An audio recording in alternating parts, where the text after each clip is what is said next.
संदीप जी, मलियाना वो बदनुमा धब्बा है वर्दी के ऊपर, अभियोजन के ऊपर, हमारी प्रक्रिया के ऊपर, जो अब जिंदगी ये हटने वाला नहीं है।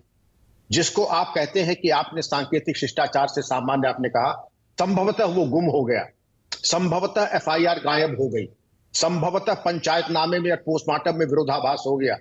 यह संभवतः शब्द हम अपने वर्तमान परिप्रेक्ष्य में हटा दें। ये जानबूझ करके सोची समझी रणनीति के तहत आरोपियों को बचाने की नीयत से यह कुंसित षड्यंत्र रचा गया है, और जिसके कारण आज ये 68 जो आरोपी हैं ये बिल्कुल बरी हो चुके हैं। ये इससे ज्यादा शर्मिंदगी की कोई बात हो नहीं सकती है।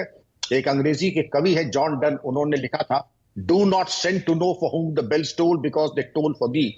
मत पता लगाने के लिए पूछो कि किसकी मृत्यु हुई है, क्योंकि तुम्हारे अंदर, मेरे अंदर किसी की मृत्यु हुई है। मलियाना आपको, हमें, राय साहब को, जस्टिस भवन सिंह साहब को, हमारे अग्निहोत्री जी को, जावेद अंसारी से, किसी को नहीं बख्शेगा। इसके खून के छींटे हम सबको, आपको चैन से सोने नहीं देंगे। और अगर हमने अब भी जरा सी भी कोई पाप बोध अगर है, तो मैं ये उम्मीद करता हूं कि कम से कम कोई कोर्स करेक्शन अब हम कर लें, वरना ये मलियाना हमारे आपकी अंतरात्मा पे, जैसे आज हम सबके बोझ पे है, ये सबके अंतरात्मा पे बोझ बना रहेगा।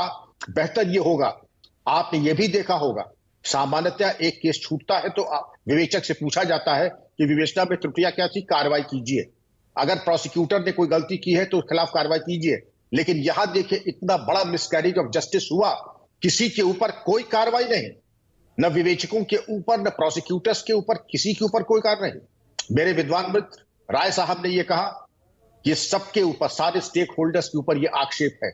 मैं कहता हूं जिन जिन ने इसको छुआ है और मुलजिमान को बेदाग बचने के रास्ते दिखाए गए हैं संदीप जी, वो इतने इत्तेफाक से नहीं, ये उनको आरोपियों को जो भागने के रास्ते दिए गए हैं, जो उनको बचाया गया है, इस शर्म, और इसके लिए कहा जाएगा कि इसकी शर्मिंदगी नहीं, इसका जो पाप है, इसका जो पाप बोध है और इसका जो कार्मिक परिणति है, यह संदीप जी भारी पड़ेगा।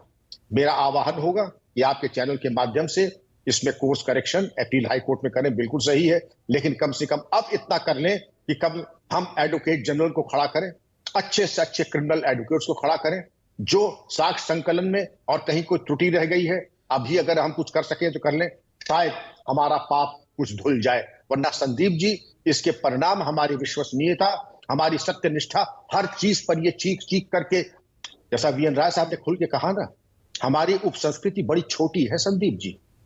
पूरा मेरठ बच्चा बच्चा जानता है किसने क्या किया है। इसमें कोई रॉकेट साइंस नहीं है कि इसमें बहुत बड़ा आपराधिक अनुसंधान एफबीआई, स्कॉटलैंड यार्ड आए। जरा सा अगर इच्छा शक्ति होती तो सच्चाई जग जाहिर थी, वो कोर्ट के सामने पेश हो जाती, नहीं किया। और इस बात की शर्मिंदगी और इस बात क्या जो शर्म है वो हम सबको है। मैं ये दंगे, देखिए दंगा शब्द जब इस्तेमाल होता है मलियाना के लिए, मैं आपकी राय चाहूंगा विक्रम सिंह। देखिए दंगे में दोनों तरफ, और दंगे तो होने ही नहीं चाहिए, ये बात बात पर जो हिंदू मुसलमान होने लगता है, ये इसका पुराना अतीत भी है, ये फिर से मुंह बाए जो घूम रहा है। पर दंगों में नुकसान दोनों तरफ होता है, एक तरफ ज्यादा भी होता है, बहुत ज्यादा भी हो जाता है।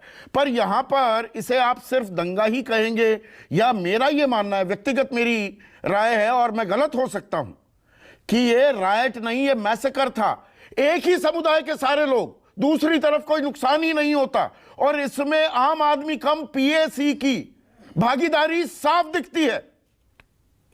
सही निष्कर्ष संदीप जी, दंगे में ऐसा होता है, सामान्यतः चाहे दिल्ली दंगा हाल का सबसे बड़ा दंगा था, और जितने की मृत्यु हुई, और भी तमाम दंगे हैं, आप उनकी कैजुअलिटीज देख लें, ये एक तरफा जो मृत्यु हुई है, आपका सही निष्कर्ष है वो नरसंहार है।